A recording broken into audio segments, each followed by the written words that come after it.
phone in that abandoned booth began to ring at 3:07 a.m., but the line had been dead for over a decade. When a passerby finally answered, the voice on the other end wasn't human. It was a distorted recording of his own childhood voice, speaking words he'd never said. The air inside the booth grew thick with the smell of ozone and wet earth, as if the storm was brewing within the handset itself. His breath hitched as the recording detailed events from next week. A car accident, a missed appointment, with impossible, chilling accuracy. A sticky, metallic residue coated the receiver, and a low, mechanical whisper beneath the recording seemed to be counting down. Paralyzed by the unknown, he realized the call wasn't a warning. It was an invitation, and something was now waiting on the line for its next connection. In a forgotten corner of the city, a phone booth dials its own number. For the desperate, or the curious who answered, it was their final call. The line carried only a digital screen, warped and metallic, and the morning papers asked the chilling question: third linked to abandoned kiosk? Our story begins with a man named David Miller. David taught history in Cedar, a man who found solace in facts, dates, and things that could be proven. His world was built on the solid ground of documented events and verifiable truths. But soon, David would encounter something that defied all logic, something that existed outside the pages of any history book. But 6 months ago, his wife, Elena, vanished without a trace. No note was left. No clues remained behind. The police investigation yielded nothing but dead ends and hollow explanations. For David, the world lost its color and sound, leaving only a cold, silent void. He was a man haunted by silence. Then, a rumor began to circulate. Whispers spoke of a figure seen in the woods at dusk. The air carried the scent of damp earth and something metallic, and the silence that followed was no longer empty, but watchful. The fragment of a story was overheard in a dingy bar. All talk of a cursed phone down in the old industrial district. Most dismissed it as urban legend, the kind of tale kids tell to scare each other. But for a man with no leads, even a ghost story is a thread to pull. And in the quiet that followed the telling, the air in the bar seemed to thicken, tasting of stale beer and old, forgotten food. David's battered sedan rolled to a stop in the derelict warehouse district as dusk painted the sky in bruised purples and dying oranges. His footsteps echoed through the decaying silence as he approached a lone red phone booth, standing anachronistically between two crumbling brick walls. The booth was unnervingly pristine, its glass panels spotless, its paint vibrant, while everything around it whispered of decay and neglect. And there it was, an impossible object in an impossible place, waiting. The Lincoln Avenue phone booth shouldn't have worked. The phone company swore they'd disconnected the lines decades ago. Yet, as David approached that first evening, he heard it. A low, metallic hum vibrated through the glass, carrying the faint scent of ozone and rust. From within the glass box, a soft, persistent brrring hummed, a mechanical heartbeat in the still air. David stood frozen outside, the metallic scent of ozone sharpening the air as the sound drilled into his skull. A deep, steadying breath did little to loosen the knot of dread tightening in his chest. He stepped forward, the door groaning shut behind him with a final, damp click that sealed him inside. His hand hesitated, then lifted the receiver to his ear. The line was dead, but not silent. It held the sound of empty space, a hollow, windy void. The air in the room grew dense, carrying a faint metallic scent. And then, a whisper, not a voice, but something imitating one, stitched together from stolen syllables. It rasped.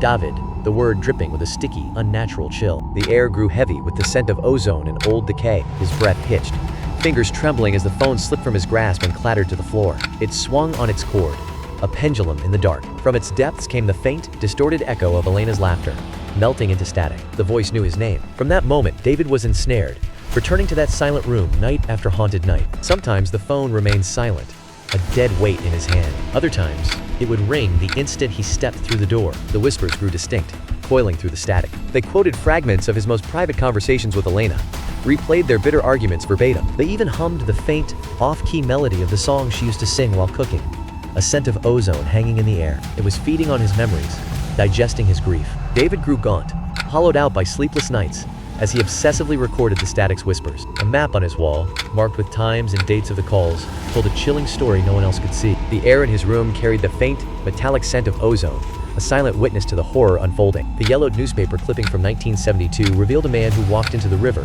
whispering that the phone told him where to go. David's investigation soon uncovered other victims, their stories bound by the same cursed booth. In 1998, Sarah Clarke sought a sign from her late father, only to answer the phone's self-dialed ring. Then, in 2011, teen Mike Rourke dared his friends to call a haunted number he found scratched inside the metal booth, a dare he answered himself when the phone rang unprompted. Both vanished within a week. Police reports listed likely suicide or voluntary disappearance. But David saw the pattern. The booth didn't just call to anyone. It preyed on the vulnerable, the hollowed out, the heartbroken. It offered a connection to what was lost, a whisper in the static where a voice should be, and it demanded something in return. The phone's ring cut through the quiet night. David answered, his voice raw with desperation. A distorted whisper hissed through the receiver. You want to see her? Step through. How? Where is she? David's plea hung in the heavy air. The distorted whisper hung in the air like a physical presence, its words twisting through the static. David stared at the device as if it were a venomous serpent, its cold plastic slick against his palm. The metallic tang of ozone clung to his tongue as he weighed the whisper's impossible choice. With deliberate, glacial movement, he pressed the receiver back into its cradle, severing the connection. For the first time, genuine terror contorted David's features. The realization struck him. The booth wasn't haunted. It was the haunt itself. A psychic fixture, starved and ancient, had anchored itself here. This was no mere ghost story. It was a weeping wound in the fabric of reality. The device didn't connect you to the dead. It connected you to itself. It consumed you by making you believe you were getting closer to what you desired. 2. Crossover was to be erased, absorbed into its endless, static echo. David resolved to destroy it. He approached the booth, sledgehammer in hand, under a motionless night sky. The interior was pitch black, swallowing all light. As he raised the hammer overhead, the phone inside erupted with a screaming, frantic ring that shattered the stillness. The sound was louder, more desperate than ever before. A shrieking alarm from the void. David raised the hammer, muscles coiled, and struck the glass with all his strength. Instead of shattering, the pane rippled outward like oil on water, swallowing the impact without a sound. A metallic ozone scent filled the air as the ringing from the blow shifted. No longer in the room, but vibrating deep inside his skull. His breath hitched.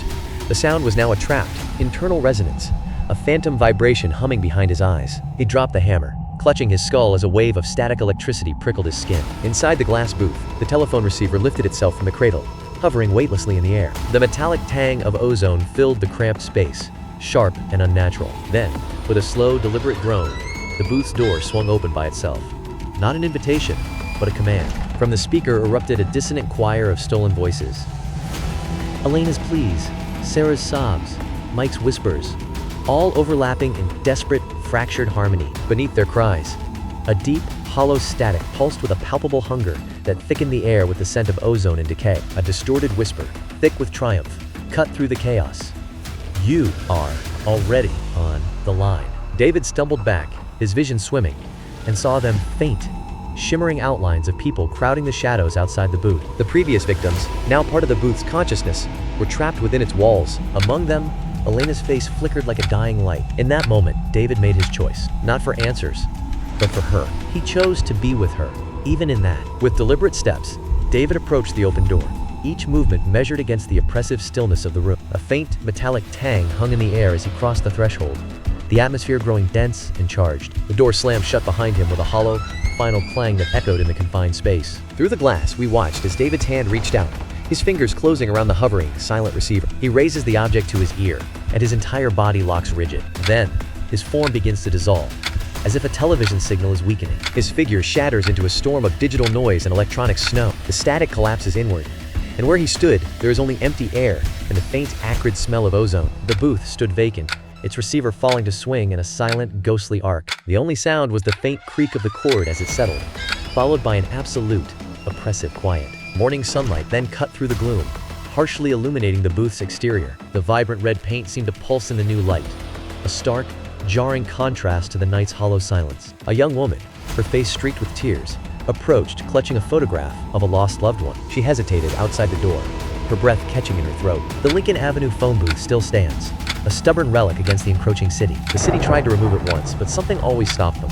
Equipment failures, sudden storms, workers reporting whispers in the receiver. Now it remains, a silent witness, its stale air thick with the scent of ozone and forgotten conversations. The crew's tools malfunctioned without cause, their skulls throbbing with migraine-level pain as faint weeping drifted from the sealed container. They abandoned it, leaving the space heavy with the metallic scent of ozone and the cold dread of the unknown. Then, the phone inside the booth rang, a sharp, jarring sound that made the young woman flinch. For a moment, desperate hope flickered in her gaze, cutting through the suffocating atmosphere. Her trembling hand closes around the cold brass of the door handle. It preys on the desperate, the isolated, the ones hollowed out by grief. It offers a bridge to the abyss, a connection to the void, but it wears the perfect disguise, the exact shape of your most profound, secret longing. So here's something to consider. Next time your phone rings in the dead of night, the receiver hangs there, waiting, as a faint metallic scent hangs in the air. How do you know it's calling from this side? That primal question lingers as the ringing echoes through the empty street.